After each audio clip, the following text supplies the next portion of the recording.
ओम शांति। आज अव्यक्त बाप दादा के 10 जनवरी 1988 के रिवाइज कोर्स के महात्म्य हम सभी सुनेंगे। आज है 30 मई 2021। आज की इस मुरली में बाबा ने इस ईश्वरीय ज्ञान का, इन ज्ञान रत्नों का महत्व बहुत सुंदर शब्दों में बताया है कि यह ज्ञान पढ़ाई भी है तो लड़ाई के शस्त्र भी है, ये रतन भी है, श्रृंगार भी है। इस तरह से अनेकानेक नाम बाबा ने आज इस ज्ञान को दिए हैं।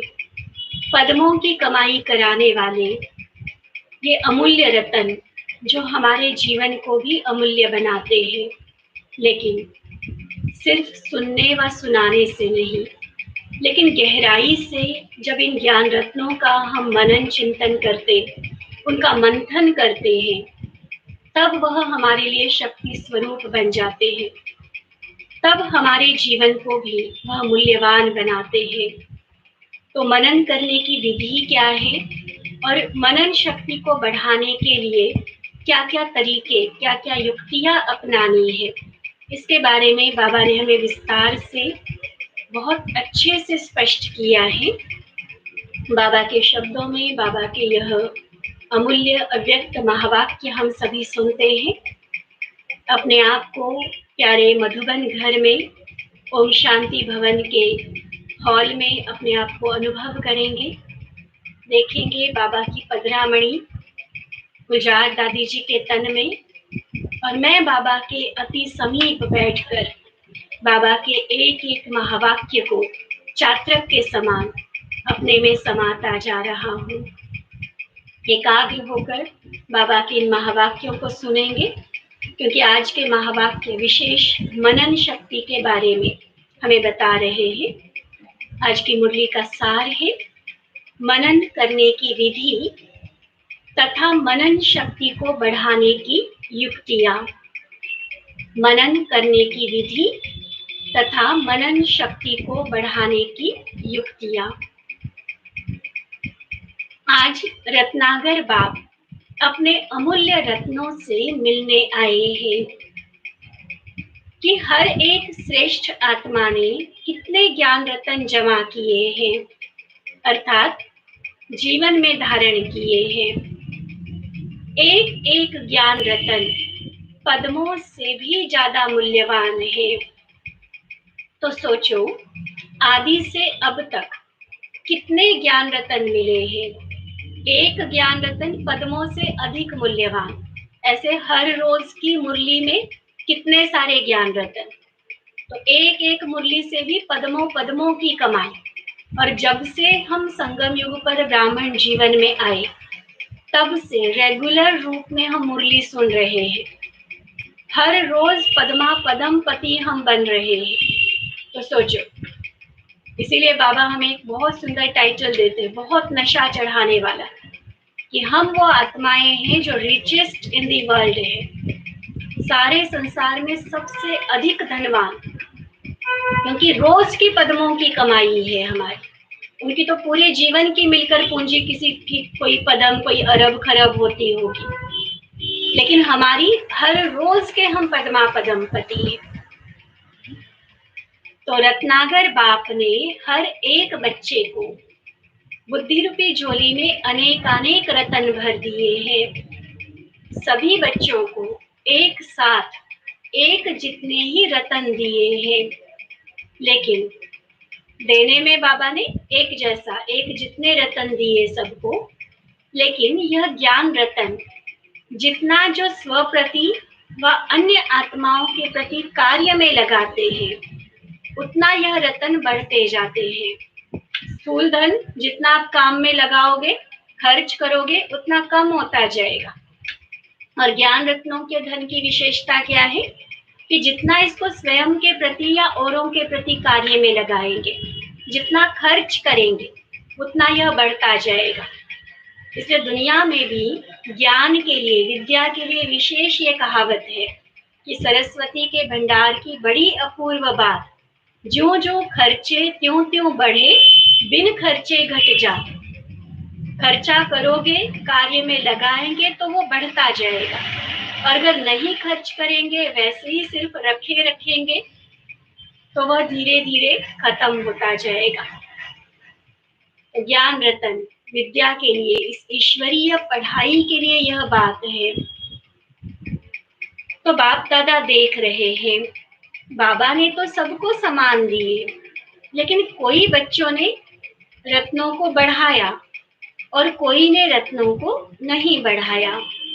कोई भरपूर है, कोई अखुट माला माल है, कोई समय प्रमाण कार्य में लगा रहे हैं, कोई सदा कार्य में लगाकर एक का पदम गुना बढ़ाते जा रहे हैं, कोई जितना कार्य में लगाना चाहिए उतना नहीं लगा पा रहे। इसलिए रत्नों की वैल्यू को जितना समझना चाहिए उतना समझ नहीं रहे हैं। जितना मिला है वह तो बुद्धि में धारण किया, लेकिन कार्य में लाने से जो सुख, खुशी, शक्ति और निर्विघ्न स्थिति की प्राप्ति की अनुभूति होनी चाहिए, वह नहीं होती है, नहीं कर पाते हैं। देखो, कई तरह के वैरायटी बच्चे बाबा ने बताए। हम अपने आप को देखें, हम कौन सी कैटेगरी में हैं। जो लास्ट कैटेगरी बाबा ने बताई, ज्ञान तो समझ लिया है, बुद्धि में ज्ञान है, लेकिन उसका प्रयोग नहीं करते हैं। जीवन की जिन परिस्थितियों में, जैसे समय पर, जैसे कार्य में उसका प्रयोग करना चाहिए, वो नहीं करते हैं। और इस कारण से उस ज्ञान धन की, ज्ञान रत्नों के आधार पर जो सुख मिलना चाहिए, जो शांति, शक्ति, खुशी व निर्विघ्न स्थिति का जो अनुभव होना चाहिए, उससे वह वंचित रह जाते हैं। स्थूल धन से हम कंपेयर करके देखें, अगर मान लीजिए हमारी पॉकेट में 1000-2000 रुपए हैं और हमें भूख लगी है, लेकिन हम उस पैसे का प्रयोग करके कुछ खाने की वस्तु नहीं खरीद रहे हैं। पैसे है जेब में, लेकिन ना फल, ना सब्जी, ना खाने की अन्य कोई चीज ले रहे हैं, तो भूखे के भूखे रहेंगे। वो जेब में पड़े हुए पैसों का यूज ही नहीं किया, तो भूख खत्म होने, भूख पूरी करके, भूख तृप्त करके जो खुशी, जो रिलैक्स होना था, जो सुकून मिलना था, वो नहीं मिलेगा। ऐसे अन्य चीजों के बारे में भी, स्थूल धन से खरीदने वाली चीजें हम लेंगे तो उसका सुख लेंगे। अगर पैसा पैसा ही रहेगा तो सिर्फ पैसा क्या कर सकता है? उस पैसे का प्रयोग करके जो सुख देने वाली चीजें, उसको खरीदना होता है। तो इसी तरह से बाबा कहते कि ज्ञान रतन जो हमें मिले, उन ज्ञान रत्नों का प्रैक्टिकल जब परिस्थितियां सामने आती है तब उसका प्रयोग करना है। जैसे यह ज्ञान हमें है कि मैं शांत स्वरूप आत्मा हूँ। बिल्कुल कोर्स के डे 1 से हम ये बात सुनते आए हैं कि मैं एक शांत स्वरूप आत्मा हूँ।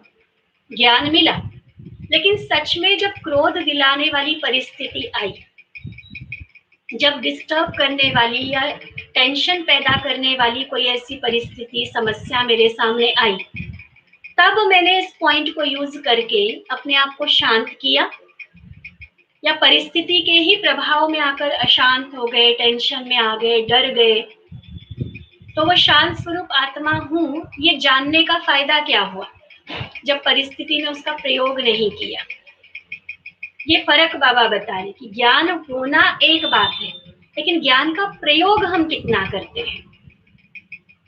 तो प्रयोग करेंगे, उसको कार्य में यूज करेंगे, तब वो बढ़ता जाएगा, तब वो हमारा अनुभव बनेगा, और अनुभव फिर और एक बड़ा खजाना हमारे पास हो जाता है।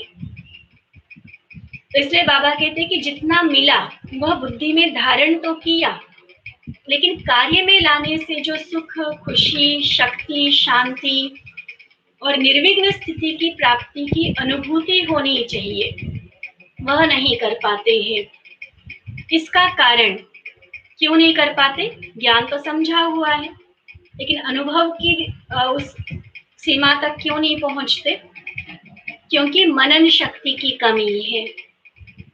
मनन करना अर्थात जीवन में समाना, धारण करना।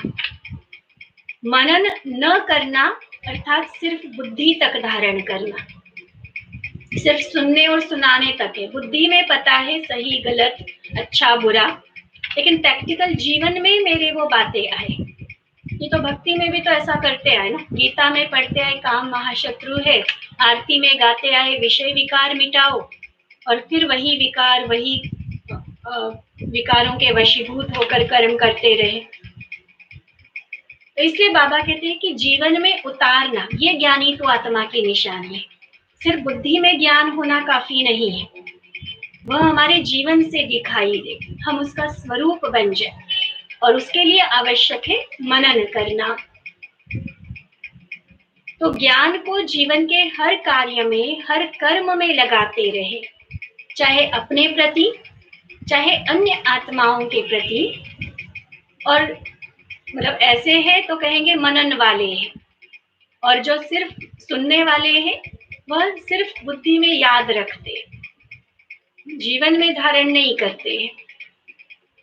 जैसे फिर बाबा स्थूल खजाने के साथ कंपेयर करके बता रहे हैं, जैसे कोई भी स्थूल खजाने को सिर्फ तिजोरी में या लॉकर में रख लो और समय प्रमाण वह सदा काम में नहीं लगाओ, तो वह खुशी की प्राप्ति नहीं होती है। सिर्फ दिल को दिलासा रहता है कि हाँ हमारे पास है, लेकिन है का क्या करेंगे? अगर है तो जब मुझे उसकी जरूरत है तब मुझे उसका प्रयोग करना आना चाहिए। जब समस्या आती है, चाहे अपने लिए चाहे औरों के लिए, उसका प्रयोग करना आना चाहिए। धन कभी सिर्फ रखने के लिए नहीं होता है, और जो स्थूल धन की बात है वही ज्ञान धन के लिए लागू होता है। तो अगर लॉकर में ही रखेंगे, तिजोरी में ही रखा रहेगा, तो न बढ़ेगा न अनुभूति होगी। ऐसे ज्ञान रतन सिर्फ बुद्धि में धारण किया, सिर्फ याद रखा, व मुख से वर्णन किया कि आज की पॉइंट बहुत अच्छी है, तो थोड़े समय के लिए अच्छी पॉइंट का अच्छा नशा रहता है, लेकिन जीवन में हर कर्म में उन रत्नों को लाना है, क्योंकि ज्ञान रतन भी है। अब ये पॉइंट नोट करना, और आज जैसे बाबा के लिए सिर्फ पॉइंट नोट करने तक ना रहे, इसका मनन करना। ज्ञान रतन भी है, ज्ञान रोशनी भी है, ज्ञान शक्ति भी है, और इसलिए इसी विधि से कर्म में अगर नहीं लाया तो अनुभूति नहीं होती। ज्ञान रतन रोशनी शक्ति, ये तीन शब्द अभी बोले, और इसको जितना प्रयोग करेंगे तो अनुभव बढ़ेगा, प्रयोग नहीं करेंगे तो ना तो बढ़ेगा ना अनुभव होगा। फिर आगे बाबा बताते ज्ञान पढ़ाई भी है, ज्ञान लड़ाई के श्रेष्ठ शस्त्र भी है। यह है ज्ञान का मूल्य, ये ज्ञान का महत्व आज बाबा हमें बता रहे हैं कि ज्ञान क्या क्या कमाल करता है। मूल्य को जानना अर्थात कार्य में लगाना, और जितना जितना कार्य में लगाते हैं उतना शक्ति का अनुभव करते जाते हैं। जैसे बाबा ने स्थूल धन के साथ कंपेयर करके बताया, अब बाबा शस्त्र का एग्जाम्पल दे रहे। मान लो हम लड़ाई पर जा रहे हैं, युद्ध के मैदान में हैं हम, और शस्त्र को समय प्रमाण यूज नहीं करो तो वह शस्त्र बेकार है। शस्त्र होना ना होना एक ही बात हो गई ना। अगर दुश्मन पर वह शस्त्र चलाकर आप खुद विजयी नहीं बन पा रहे हो, तीर है आपके पास, अस्त्र शस्त्र है, लेकिन वो कमान में ही पड़े हुए बस, तो क्या फायदा? उसको चलाओ, तीर को, दुश्मन का खात्मा करो, उस तीर का उस शस्त्र का प्रयोग करो, तब तो युद्ध में जीत होगी। तो यह क्या हुआ कि उसकी वैल्यू क्या रही? फिर होना ना होना एक हो गया। तो ज्ञान भी शस्त्र है। अगर मायाजीत बनने के समय शस्त्र को कार्य में नहीं लगाया तो जो वैल्यू है उसको कम कर दिया, क्योंकि लाभ नहीं लिया। देखो, प्रयोग करेंगे तो वैल्यू बढ़ेगी, प्रयोग नहीं करेंगे वैल्यू और ही घटती जाएगी। इसलिए कहा ना, जो जो खर्चे त्यों त्यों बढ़े, बिन खर्चे घट जात। नहीं खर्चा करेंगे, नहीं यूज करेंगे, तो धीरे धीरे वैल्यू उसकी कम होती जाएगी। उसका होना ना होना बराबर होगा। तो लाभ लेना अर्थात वैल्यू रखना। ज्ञान रतन सबके पास है क्योंकि अधिकारी हो, लेकिन भरपूर रहने में नंबरवार हो। ज्ञान में नहीं कहेंगे कि ये ज्ञानी है अज्ञानी है। बाबा के बच्चे माना सारे ज्ञानी हैं, लेकिन ज्ञान का खजाना कितना भरपूर मैंने किया अपने पास, उसमें फिर नंबर अलग अलग हो जाते हैं। और उसका मूल कारण सुनाया, मनन शक्ति की कमी। मनन शक्ति बाप के खजाने को अपना खजाना अनुभव करने का आधार है। जैसे देखो, पहले बाबा ने ज्ञान को धन के साथ कंपेयर किया, फिर बाबा ने शस्त्र का एग्जाम्पल दिया, अब बाबा उदाहरण दे रहे हैं भोजन का।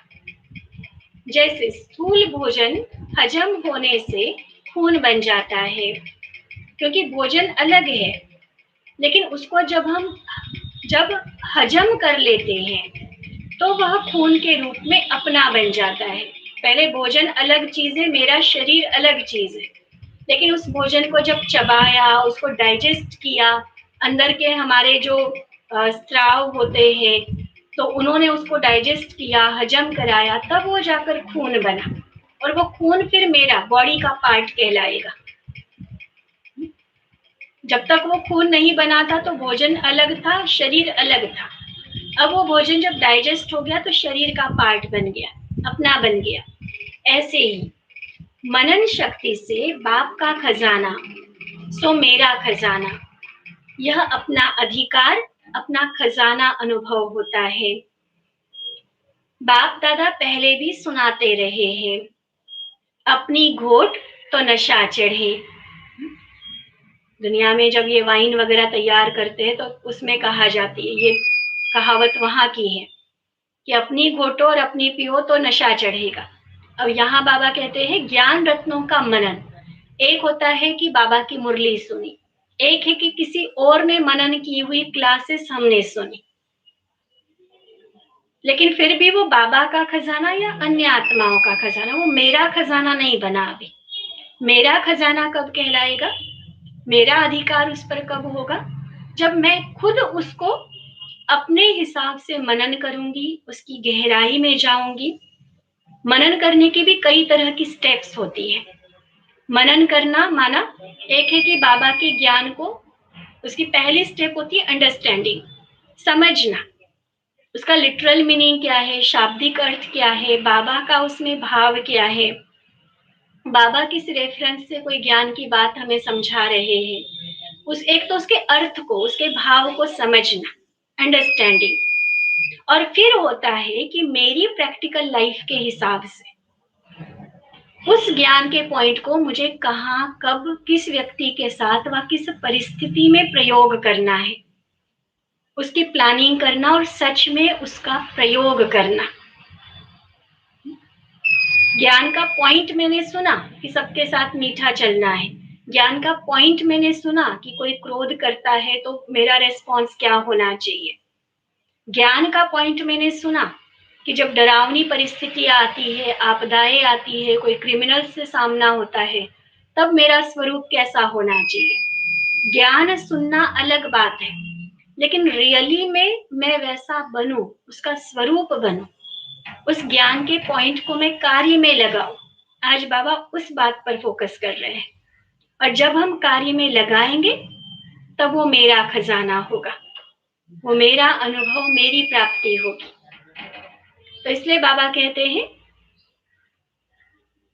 कि अपनी घोट तो नशा चढ़े, अर्थात बाबा के खजाने को मनन शक्ति से कार्य में लगाकर प्राप्तियों की अनुभूति करो तो नशा चढ़े।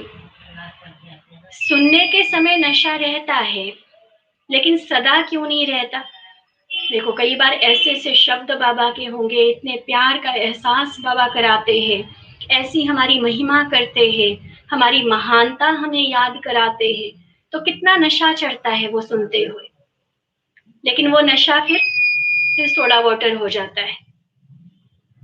क्यों? सदा वो नशा क्यों नहीं रहता?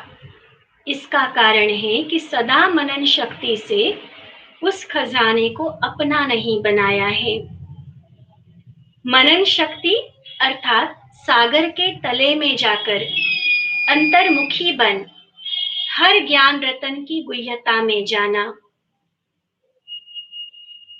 मनन शक्ति अर्थात सागर के तले में जाकर अंतर्मुखी बन ज्ञान रतन की गुह्यता में जाना। सिर्फ रिपीट नहीं करना, क्लियर कर रहे बाबा कि सिर्फ ज्ञान की पॉइंट्स को रिपीट करना, इसको मनन शक्ति नहीं कहा गया है। वो तो किसी की पिछले कर्मों के आधार पर बुद्धि अच्छी होती है तो वैसे भी कईयों को पॉइंट्स याद रहते हैं, या वैसे चलो हमने 4 बार मुरली पढ़ी तो वो रिपीटेशन हो गया। लेकिन बाबा मनन शक्ति का अर्थ क्या बता रहे हैं? मनन शक्ति अर्थात सागर के तले में जाकर अंतर्मुखी बन हर ज्ञान रतन की गुह्यता में जाना। तो गुह्यता में अर्थात उसकी गहराई में जाना, उसके गहरे भाव को समझना। प्रैक्टिकल मेरे जीवन में उस ज्ञान रतन की क्या वैल्यू है, कहाँ कहाँ मुझे उसका प्रयोग करना है, इसे समझना। ये बाबा कहते हैं इसे कहा जाएगा मनन शक्ति। सिर्फ रिपीट नहीं करना, लेकिन हर एक पॉइंट का राज क्या है और हर पॉइंट को किस समय किस विधि से कार्य में लगाना है, और हर पॉइंट को अन्य आत्माओं के प्रति सेवा में किस विधि से कार्य में लगाना है। यह चारों बातें हर एक पॉइंट को सुनकर मनन करो। ये चारों बातें नोट करना और फिर बाबा की मुरली का एक एक पॉइंट लेकर उसके ऊपर ये मनन चिंतन करना। क्या बताया? पहली बात, हर एक पॉइंट के राज को जानना, उसके गहरे भाव को।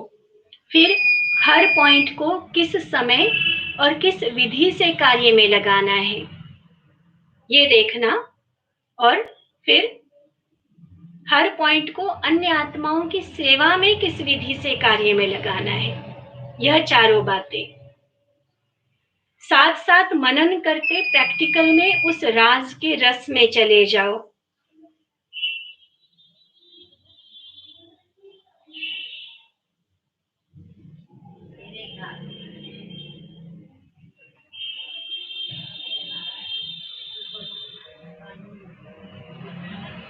बाबा कहते हैं मनन करते प्रैक्टिकल में उस राज के रस में चले जाओ, नशे की अनुभूति में आओ।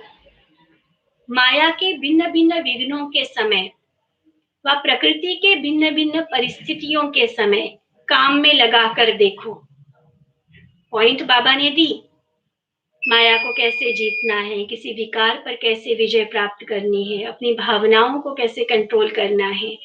ज्ञान देने में बाबा ने कभी कमी नहीं की है, लेकिन उस ज्ञान की पॉइंट को वैसे समय पर यूज करना, आज बाबा बार बार इस पर फोकस हमारा करा रहे हैं।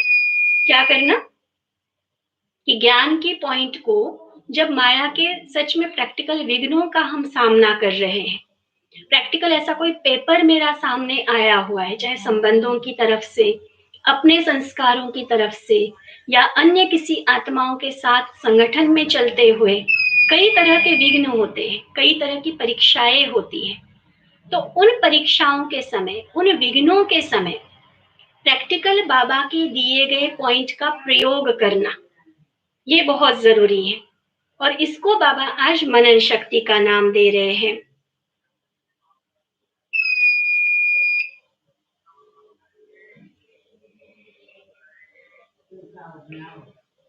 तो माया के भिन्न भिन्न विघ्नों के समय, प्रकृति के भिन्न भिन्न परिस्थितियों के समय काम में लगाकर देखो कि जो मैंने मनन किया वह इस परिस्थिति के प्रमाण व विघ्न के प्रमाण यह ज्ञान रतन मायाजीत बना सकते व बनाने वाला है।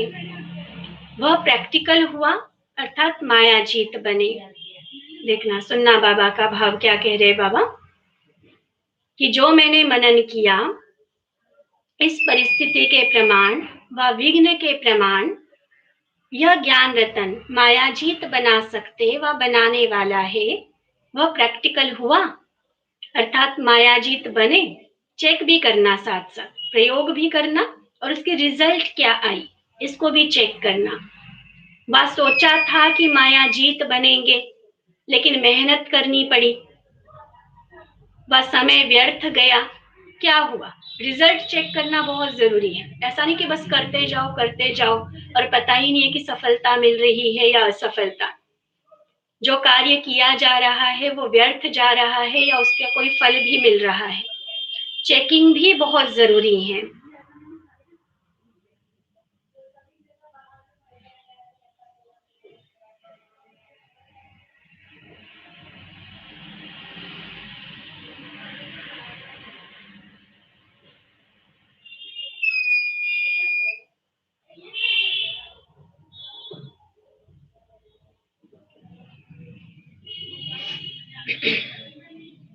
तो बाबा कहते हैं जब चेकिंग करेंगे तो पता चलेगा, सिद्ध होगा कि विधि यथार्थ नहीं थी, तब सिद्धि नहीं मिली। अगर दिखाई ये देता है कि ज्ञान का पॉइंट हमने प्रयोग तो किया, लेकिन सोचा था मायाजीत बनेंगे लेकिन नहीं बने, सोचा था कि इस तरह की सफलता मिलेगी लेकिन वैसी सफलता नहीं मिली और ही वो मेहनत हमारी व्यर्थ चली गई, तो क्या होगा? जरूर बाबा कहते हैं ज्ञान में कमी नहीं है, विधि में गड़बड़ है कहीं ना कहीं। जिस विधि से उस ज्ञान रतन को यूज करना चाहिए वैसा नहीं किया, इसलिए प्रॉब्लम हुई, इसलिए वो सफलता में कमी रह गई, जो सिद्धि मिलनी थी वो नहीं मिली। तो ये बहुत गहरी चेकिंग की बात आती है। ऐसा नहीं कि हम पुरुषार्थ तो कर रहे हैं लेकिन पता नहीं कहां तक पहुंचे। जैसे वो स्टोरी सुनाते हैं ना, रात भर चप्पू चलाते रहे, सुबह देखा तो नाव वही की वही। क्यों? चप्पू चलाने में मेहनत में तो कोई कमी नहीं छोड़ी थी। फिर क्यों नहीं नाव हिली? तो कहते रस्सियां बंधी हुई थी। तो प्रॉपर विधि पूर्वक नहीं काम किया ना। चप्पू चलाना शुरू करने से पहले नाव में जब बैठे तो रस्सियां खोलना भी तो विधि में शामिल था, लेकिन विधि में कोई ना कोई कमी रह गई, तो वो जो सफलता की मंजिल पर पहुंचना था वो नहीं पहुंच पाए। इसलिए बाबा कहते हैं ये चेकिंग बहुत जरूरी है। जरूर यह सिद्ध है कि विधि यथार्थ नहीं है, तब सिद्धि नहीं मिली। तो यूज करने का तरीका भी चाहिए, अभ्यास चाहिए। जैसे साइंस वाले बहुत पावरफुल बॉम्ब्स, शक्तिशाली गोले ले जाते हैं, समझते हैं बस इससे अब तो जीत लेंगे, लेकिन यूज करने वाले को अगर यूज करने का ढंग नहीं आता तो पावरफुल बॉम्ब्स होते भी यहाँ वहां ऐसे स्थान पर जाकर गिरता जो व्यर्थ चला जाता है। अगर शास्त्रों में जो लड़ाइयाँ महाभारत आदि दिखाई, रामायण में जो लड़ाइयाँ दिखाई, उसमें भी हर अस्त्र को चलाने का एक अलग मंत्र बताया है। उस मंत्र का उच्चारण करके उस विधि से और कोई पर्टिकुलर परिस्थिति में उस शस्त्र को यूज करना होता है। इसी तरह से मॉडर्न शस्त्र माना बॉम्ब्स की बात बाबा कह रहे हैं।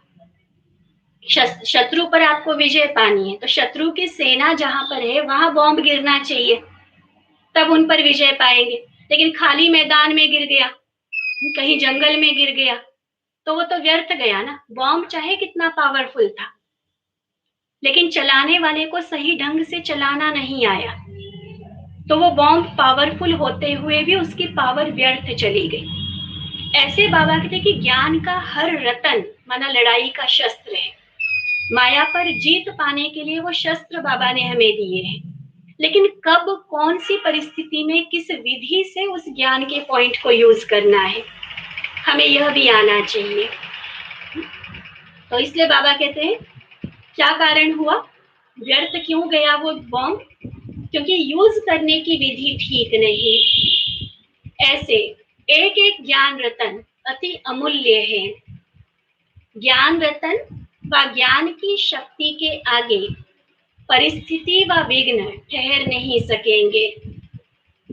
भगवान वाच, ज्ञान की क्या वैल्यू खुद भगवान बता रहे देखो, क्योंकि डायरेक्ट भगवान द्वारा दिया गया यह ज्ञान है। ये कोई शास्त्रों का ज्ञान, ये कोई परी कथाओं वाली बातें नहीं है। प्रैक्टिकल जीवन बनाने वाला यह ज्ञान इतना वैल्यूएबल है।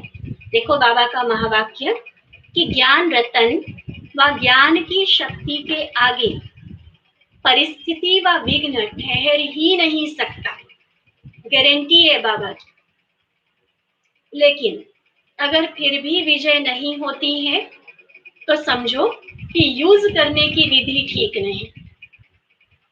और दूसरी बात, मनन शक्ति का अभ्यास सदा न करने के कारण समय पर बिना अभ्यास के अचानक काम में लगाने का प्रयत्न करते हो, इसलिए भी धोखा खा लेते हो।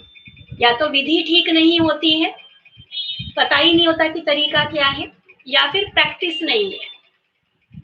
देखो ये आर्मी मिलिट्री वालों को हम देखते हैं, जरूरी थोड़ी कि कोई रोज युद्ध चल रहा है, नहीं, लेकिन इनकी ट्रेनिंग रोज चलेगी कि बॉडी वो हैबिचुअल होनी चाहिए उस तरह की, चाहे दौड़ने की, चाहे ऊंचाई से कूदने की, रस्सियों से चढ़ने की। देखो कैसी कैसी टफ ट्रेनिंग चलती है इनकी। युद्ध में जाकर सच में वैसी परिस्थिति आए तो इफेक्टिवली उस परिस्थिति का सामना वही जवान कर सकता है जिसने ट्रेनिंग अच्छे से की हुई हो, प्रैक्टिस की हुई हो।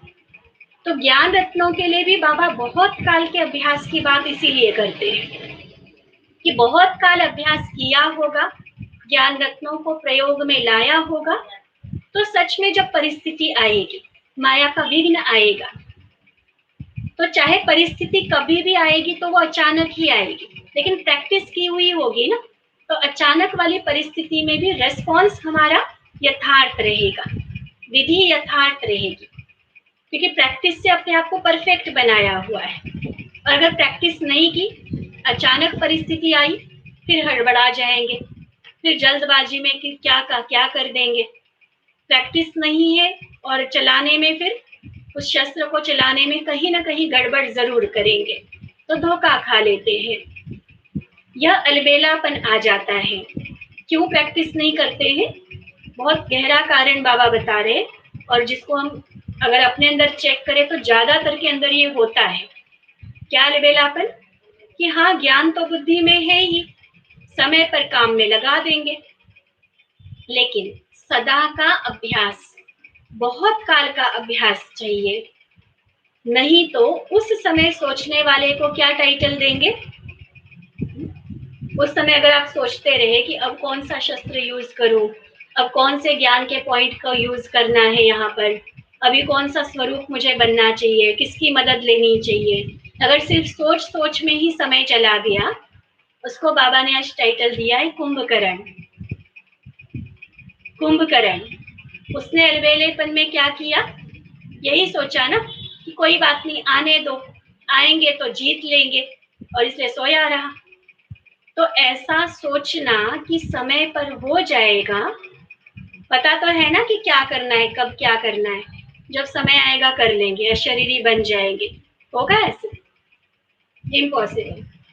जब तक बार बार स्वमान की प्रैक्टिस, अशरीरीपन का अभ्यास, या ज्ञान के जितने पॉइंट्स बाबा ने दिए हैं उन सबको प्रयोग करके अनुभव में अगर नहीं लाया है, सदा काल का अभ्यास, बहुत काल की प्रैक्टिस अगर नहीं है, तो यह अलबेलापन अचानक आई हुई परिस्थिति में हमें फेल कर देगा। जैसे कई सुनते ना, अंतमति सो गति होगी, तो कहते कोई बात नहीं, अंत में ना हम सब कुछ टोटल बेहद के वैरागी बन जाएंगे, सब तरफ से नष्टो मोहा, बस एक बाबा, दूसरा ना कोई, अंत में देखना हम पक्का कर लेंगे। लेकिन अंत में वो स्थिति बनाने के लिए पूरा जीवन मैंने क्या किया, वो मार्क्स भी तो काउंट होंगे ना। इसलिए बहुत काल के अभ्यास पर बाबा जोर दे रहे हैं। तो कुंभकर्ण नहीं बनना, हर रोज अपने मनन शक्ति को बढ़ाते जाओ।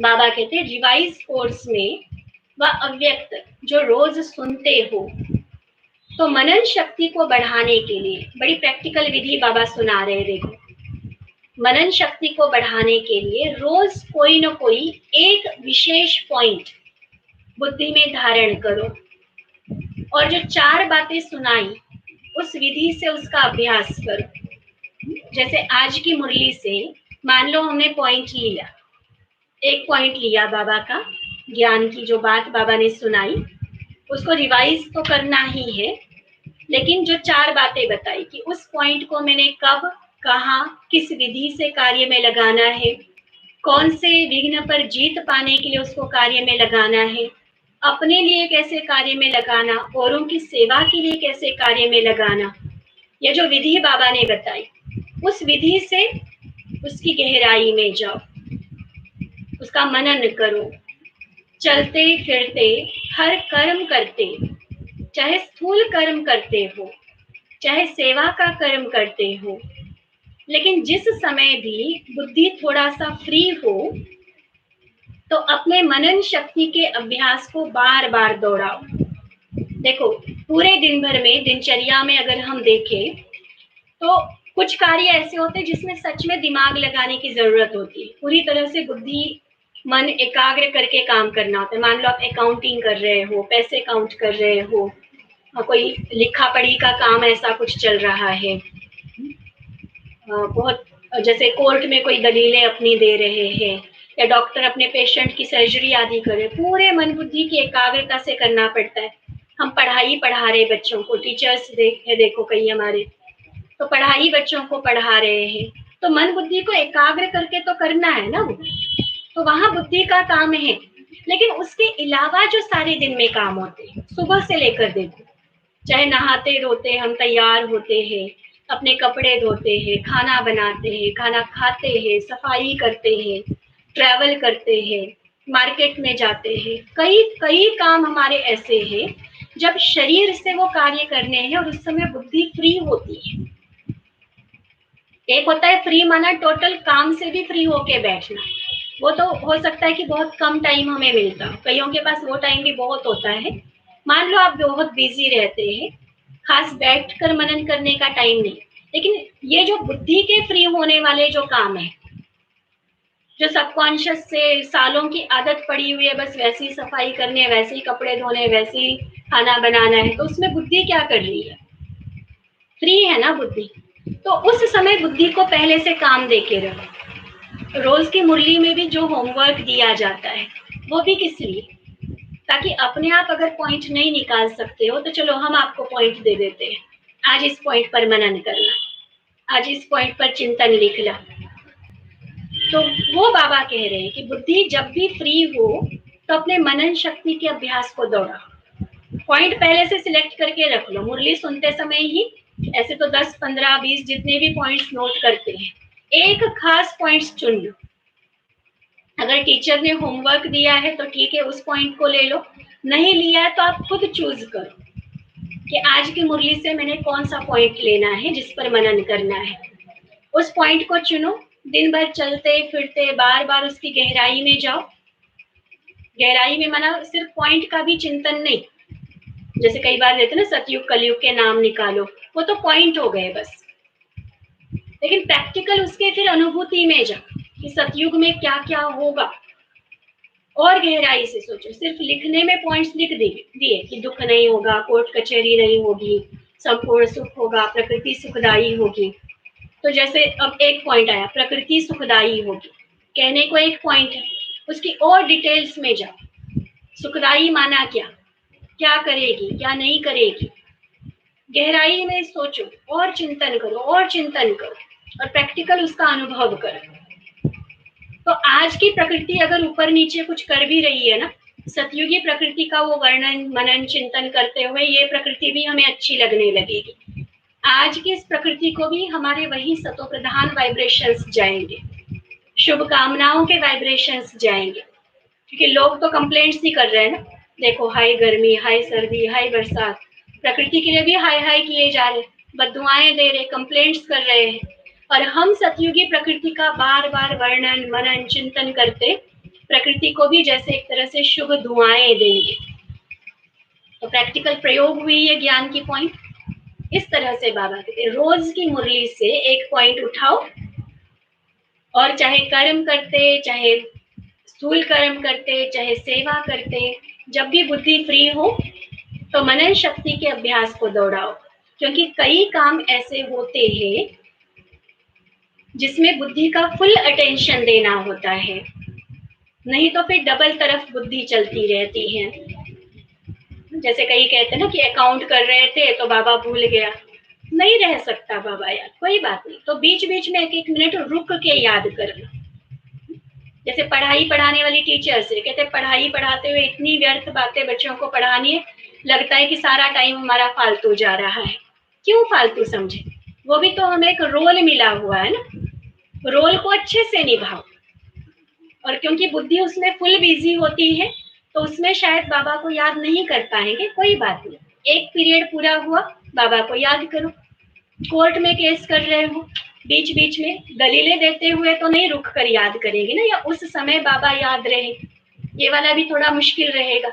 लेकिन शुरुआत करने से पहले या बीच में जब आप रुकते हो तब करो। ऐसे ही डॉक्टर से एक पेशेंट को अटेंड कर लिया, अब पेशेंट को अटेंड करते हुए तो फुल अटेंशन उसको देना पड़ेगा, लेकिन जब दूसरा पेशेंट आ रहा है तो बीच में फिर बाबा को याद कर लो। काम ऐसे होते हैं, बाबा को भी पता है, जिसमें बुद्धि का फुल अटेंशन देना पड़ता है। लेकिन ऐसा समय अगर अपनी दिनचर्या में नोट करो तो भी बीच बीच में समय बहुत मिलता है।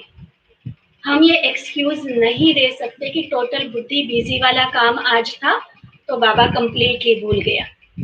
नहीं, काम पूरी एकाग्रता से करो, डबल तरफ बुद्धि लगाने की बात नहीं है कि हम वो एकाग्रता वाला जो काम जरूरी है वो करें और बीच में बाबा के ज्ञान को याद करें, नहीं हो पाएगा। वो काम आपको एकाग्रता से ही करना है, अपना रोल परफेक्टली निभाना है, लेकिन बीच बीच में जो टाइम मिलता है उसको तो जमा करो।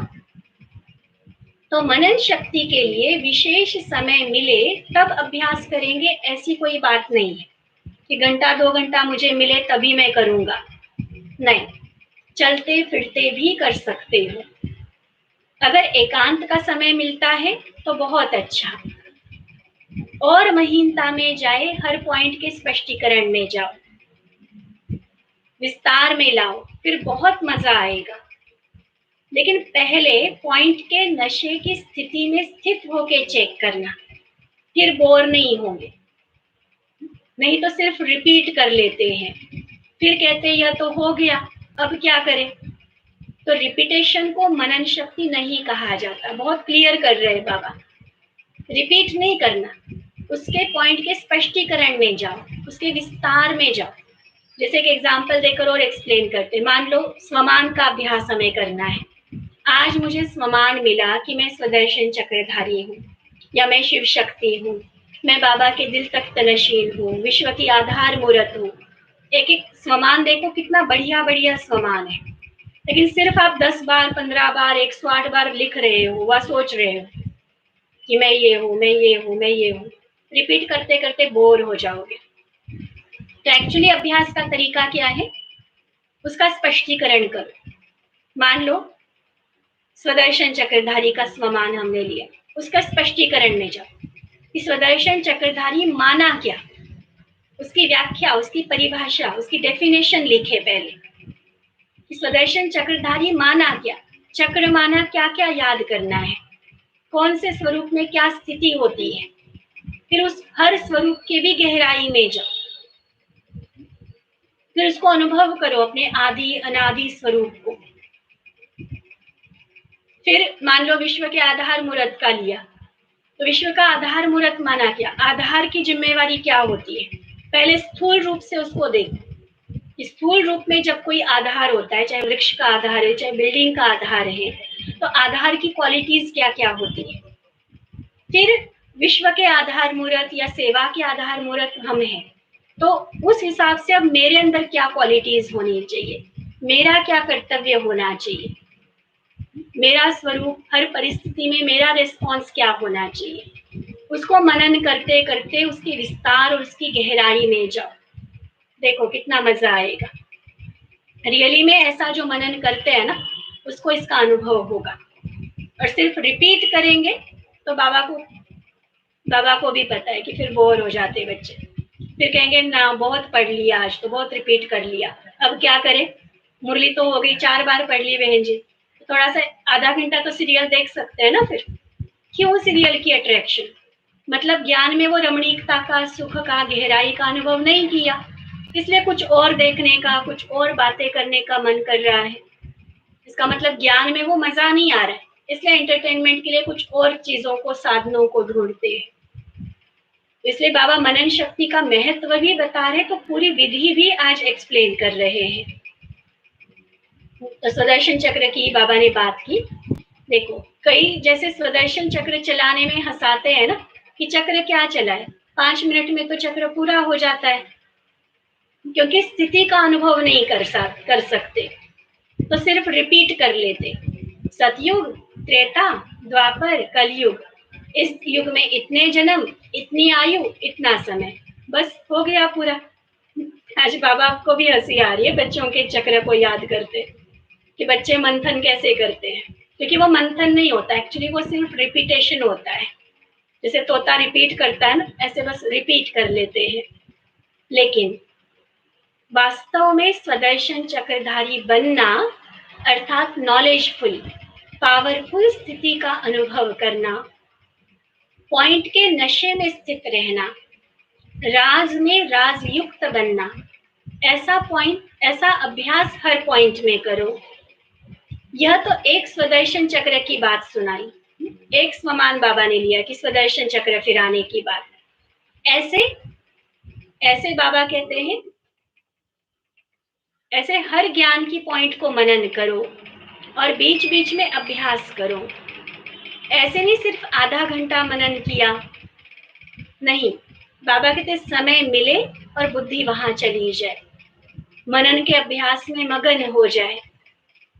मनन शक्ति में बुद्धि बिजी रहेगी तो स्वतः ही सहज माया जीत बन जाएंगे, क्योंकि बुद्धि खाली होती है तो माया को आने का चांस मिलता है।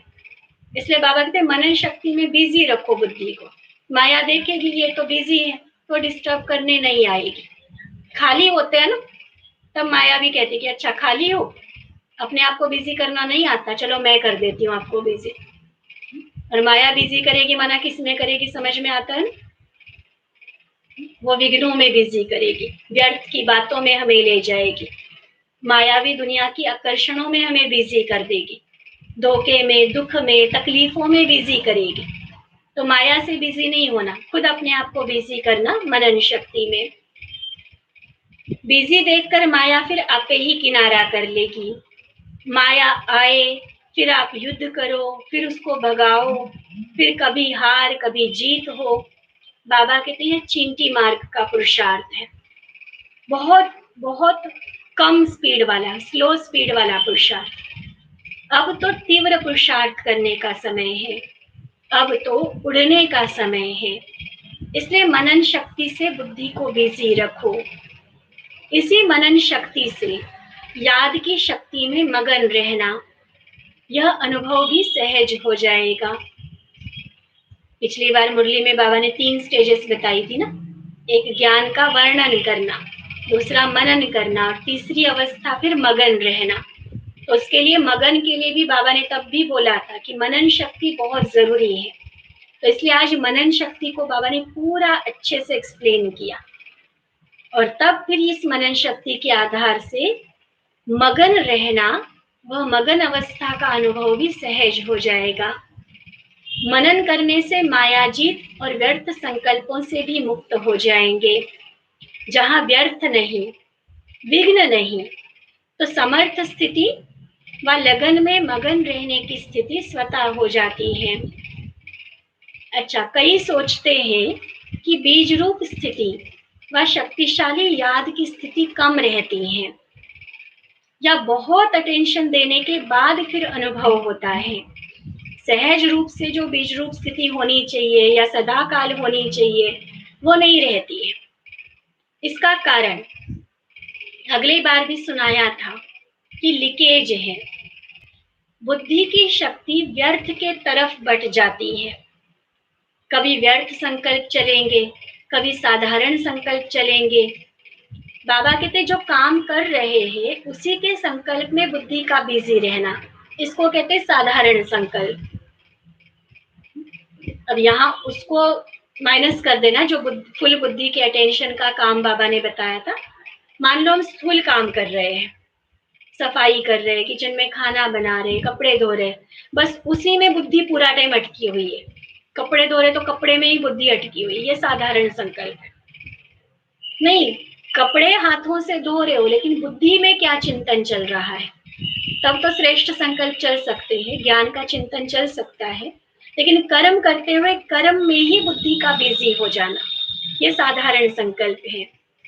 तो याद की शक्ति व मनन शक्ति जो होनी चाहिए वह नहीं होती है, और अपने को सिर्फ खुश कर लेते कि आज कोई पाप कर्म नहीं हुआ, आज व्यर्थ नहीं चला, किसी को हमने दुख नहीं दिया। लेकिन ये फिर से वही बात कि ये बेबी क्लास के क्वेश्चन से चार्ट है, ये किसी को दुख नहीं दिया, कोई भी कर्म नहीं किया। लेकिन समर्थ संकल्प, समर्थ स्थिति, शक्तिशाली याद रही, तीव्र पुरुषार्थ की चेकिंग ये होती है। फिर महारथियों की चेकिंग ये होती है, वो ये नहीं देखेंगे कि दुख तो नहीं दिया, वो देखेंगे सुख कितना दिया, व्यर्थ तो नहीं गया, विकल्प तो नहीं चला, ये नहीं, समर्थ कितना रहा, मेरी शक्तिशाली स्थिति कितना रही। अगर शक्तिशाली नहीं रहे, समर्थ नहीं रहे, तो कहेंगे साधारण। कर्म किया लेकिन कर्म और योग साथ साथ नहीं रहा, कर्म करता बने लेकिन कर्म योगी नहीं बने। इसलिए कर्म करते भी या मनन शक्ति या मगन स्थिति की शक्ति, दोनों में से एक की अनुभूति सदा रहनी चाहिए।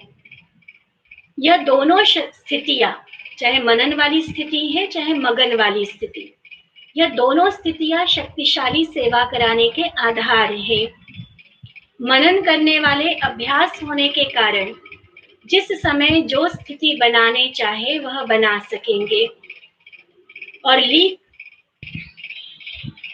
तो बाबा कहते लिंक जुड़ा रहने से लीकेज खत्म हो जाएगी, और जिस समय जो अनुभूति, चाहे बीज रूप स्थिति की चाहे फरिश्ते रूप की, जो करना चाहो वह सहज कर सकेंगे। फिर वो कंप्लेंट नहीं रहेगी कि अनुभूति होती नहीं या बहुत मेहनत करनी पड़ती है, नहीं, सहज कर पाएंगे।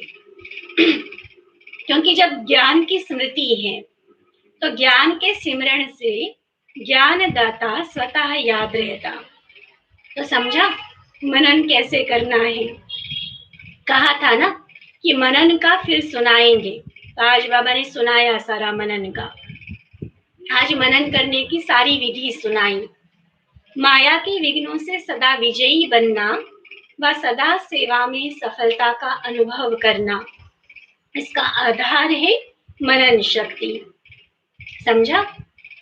अच्छा, सर्व ज्ञान सागर के ज्ञानी तो आत्मा बच्चों को सदा मनन शक्ति द्वारा सहज माया जीत बनने वाली श्रेष्ठ आत्माओं को, सदा मनन शक्ति के अभ्यास को आगे बढ़ाने वाले, मनन से मगन स्थिति का अनुभव करने वाले, सदा ज्ञान के रत्नों का मूल्य जानने वाले, सदा हर कर्म में ज्ञान की शक्ति को कार्य में लगाने वाले, ऐसे सदा श्रेष्ठ स्थिति में स्थित रहने वाले विशेष व अमूल्य रत्नों को बाप दादा का याद प्यार और नमस्ते।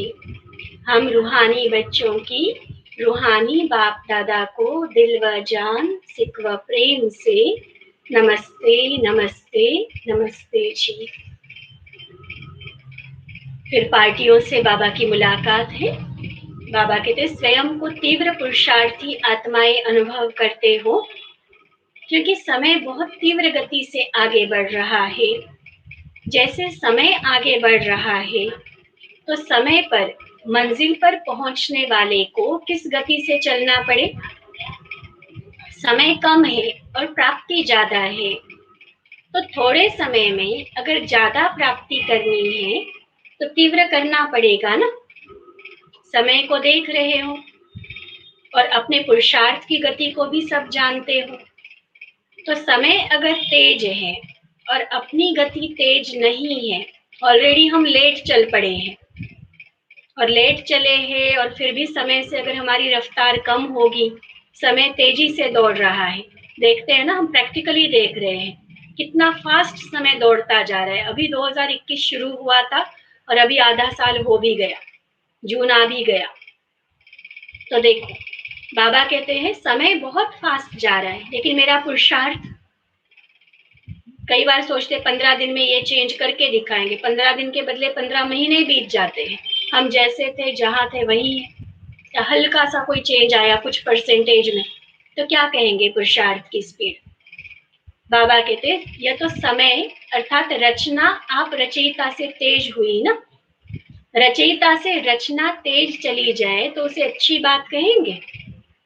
रचना से रचयिता आगे होना चाहिए। इंपॉर्टेंस रचता की है, तो रचयिता आगे होना चाहिए। तो सदा तीव्र पुरुषार्थी आत्माएं बन, अब आगे बढ़ने का समय है। अगर आगे बढ़ते, कोई भी साइड सीन, आगे के इधर उधर के नजारे पर चिंतन, पर दर्शन की बातें, तो कोई भी साइड सीन को देखकर रुकते हो, तो रुकने वाले ठीक समय पर पहुंच नहीं पाएंगे। खरगोश रुक गया था ना, तो क्या हुआ, नहीं जीता।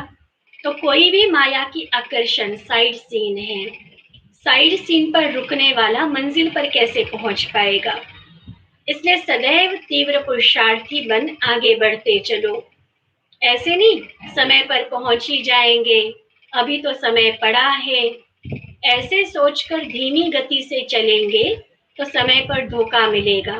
और ऐसी आत्माओं को आज बाबा ने कुंभकर्ण का टाइटल दिया है। तो बहुत काल का तीव्र पुरुषार्थ का संस्कार अंत में भी तीव्र पुरुषार्थ का अनुभव कराएगा, तब सेकंड के पेपर में पास होंगे। तो सदा तीव्र पुरुषार्थी, कभी तीव्र कभी कमजोर, ऐसे भी नहीं। ऐसे नहीं कि थोड़ी सी बात हुई तो कमजोर बन गए, इसको तीव्र पुरुषार्थी नहीं कहेंगे। तीव्र पुरुषार्थी कभी रुकते नहीं, उड़ते हैं। तो उड़ते पंछी बन उड़ती कला का अनुभव करते चलो। एक दो को भी सहयोग दे, तीव्र पुरुषार्थी बनाते चलो। जितनी औरों की सेवा करेंगे, उतना स्वयं का उमंग उत्साह बढ़ता रहेगा। अच्छा, फिर आज का बाबा का वरदान है, तोड़ना, मोड़ना और जोड़ना। इन 3 शब्दों की स्मृति द्वारा सदा विजयी भव। तोड़ना, मोड़ना और जोड़ना, इन 3 शब्दों की स्मृति द्वारा सदा विजयी भव। बाबा कहते सारी पढ़ाई और शिक्षाओं का सार यह 3 शब्द है। कर्म बंधन तोड़ने हैं, अपने संस्कार स्वभाव को मोड़ना है, और एक बाप से सर्व संबंध जोड़ने हैं। तो तोड़ना, मोड़ना और जोड़ना।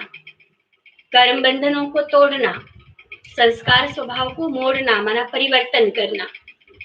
अब शूद्रपन के कलयुगी जीवन के संस्कार ना रहे, हम ब्राह्मण बने, मर्जीवा बने, तो संस्कार भी यहाँ ब्राह्मण बने के संस्कार, व अनादि देवता के फरिश्ता वाले संस्कार।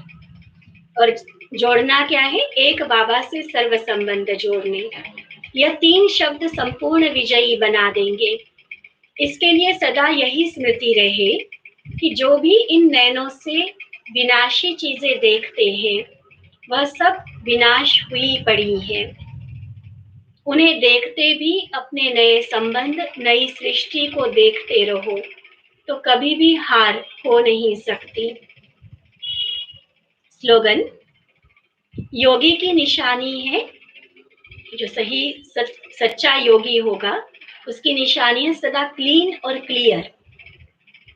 क्लीन और क्लियर, क्लीन माना साफ सफाई, सच्चे दिल वाले, प्योर, और क्लियर माना बिल्कुल स्पष्ट बुद्धि, किसी तरह का कंफ्यूजन नहीं, पूरी क्लैरिटी, ज्ञान की गहराई जो बाबा ने आज मनन शक्ति के आधार से समझाए।